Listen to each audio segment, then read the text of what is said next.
I'm going to go over the orientation of using a CANDiag monitoring screen on the Intelliger 3 bus air conditioning application. The first thing that you're going to have to do, of course, is hook up your diagnostic cables between your computer and your unit.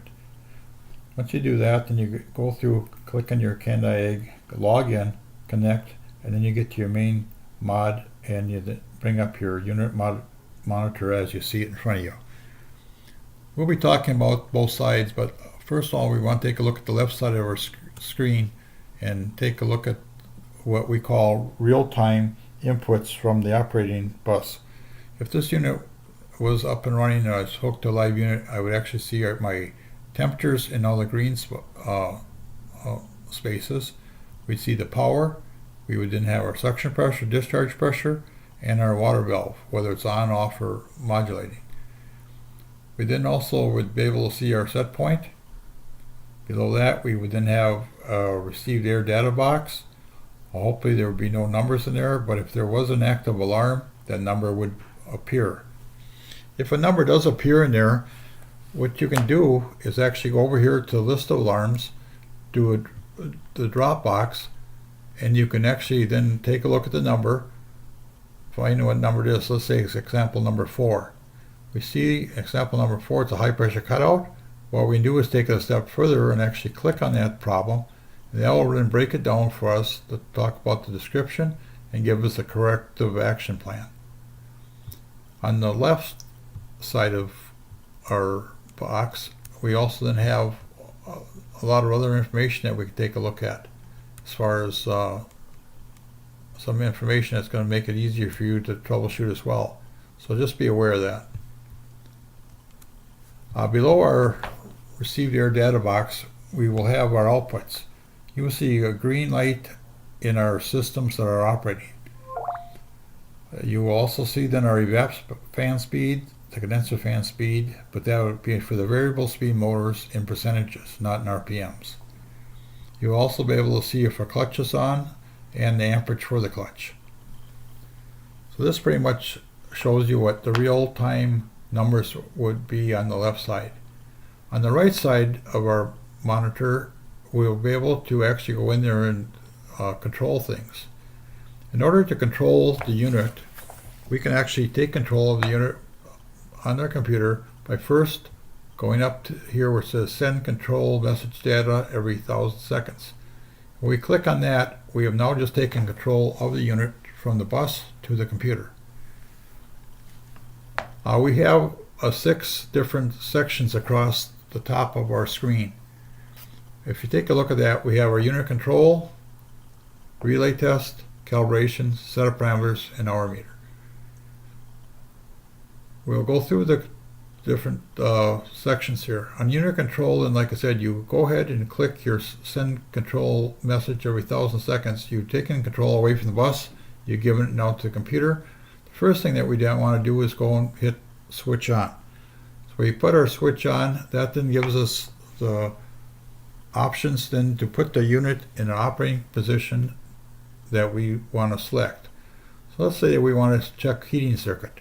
We could go to heating, and then what we can do is go to our thermostat, and we can move our thermostat set point up to 105 degrees to put the unit in a heating call position. Or if we want to test cooling, we can go to cooling and grab our thermostat set point and move it down then to 46 degrees to keep that unit cool per cycle. So you got the options there. The other thing that you can do is you can actually control the variable speed motors with either the evaporator or the condenser or both by just going ahead and enabling, and when you do that, then you can control the speed of the motors. One advantage of this is that on your condenser motor, let's say that you have a situation where you need to check the refrigerant level and your head pressure is running real low. You can actually go to the condenser fan and enable it, and once you do that, you see that we have 0%. You must grab your slide bar immediately and move it up to 40 or 50% to prevent the unit from kicking on high head pressure. But once you get it moved up there, then you can control your head pressure, and you can then control your by controlling your speeds. So this pretty much concludes the unit control. The next section over is the relay test. In the relay test area, you can actually go in and turn on a circuit that you want to just test by itself. For example, let's say you got a screw compressor, you want to test loader valve number 1.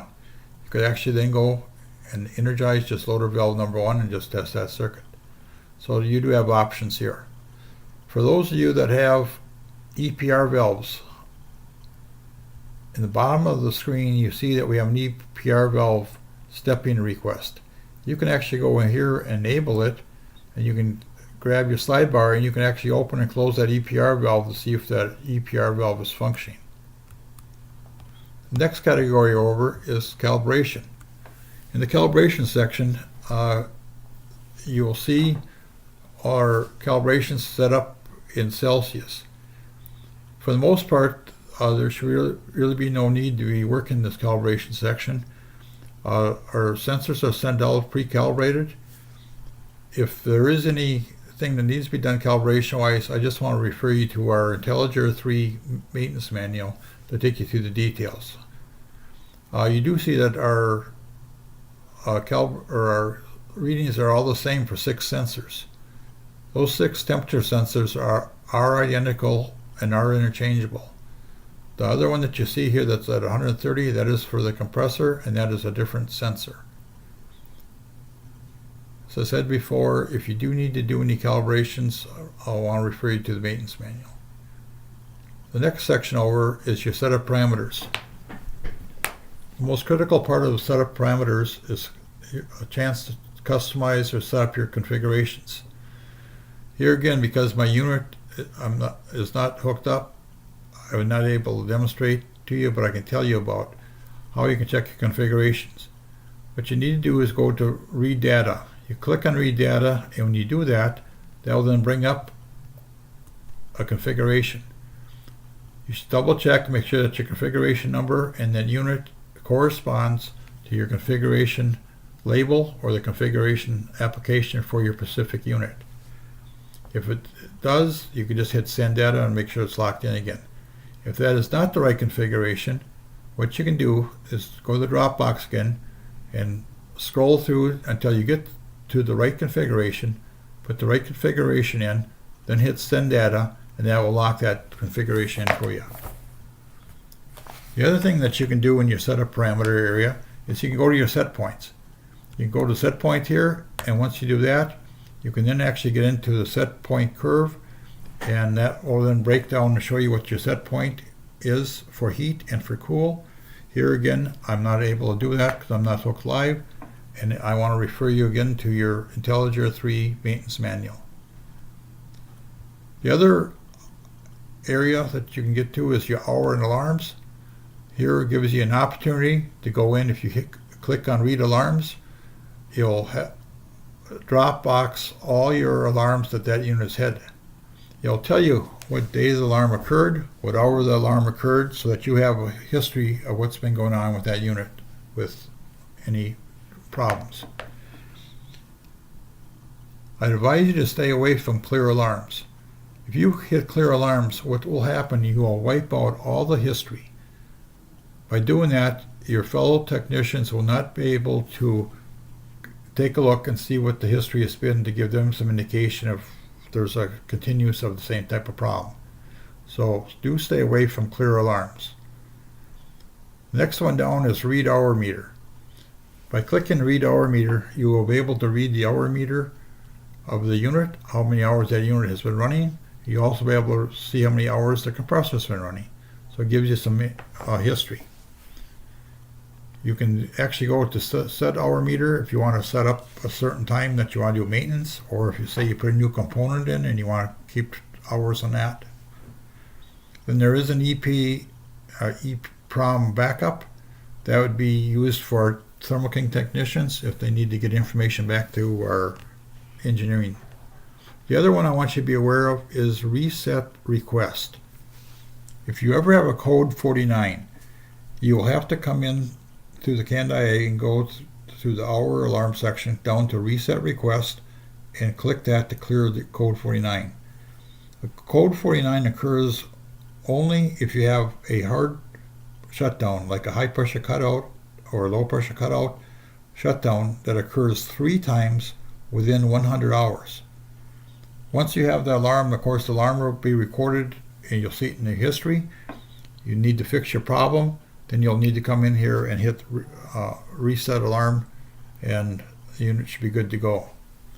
This pretty much concludes the orientation of the CANDiag monitoring system.